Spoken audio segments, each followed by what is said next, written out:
Did you know? In 1932, Australia went to war. Not against another country, not even against people.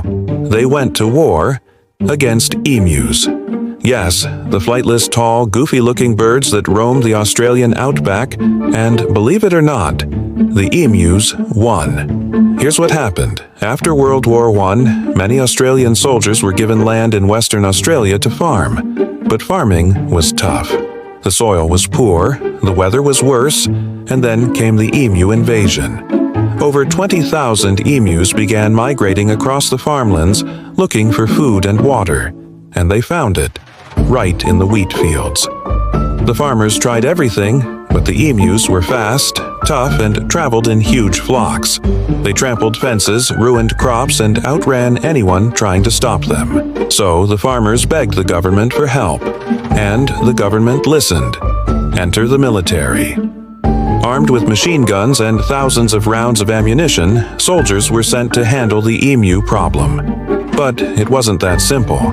The emus were surprisingly hard to kill. They'd scatter in all directions, sprinting at over 50 kilometers per hour.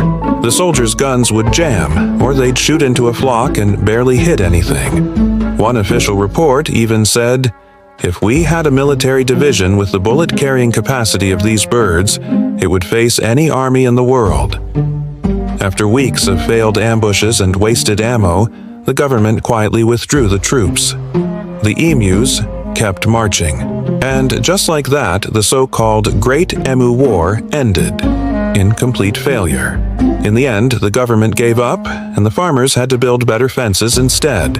So yes, there was a time in history when birds defeated the military.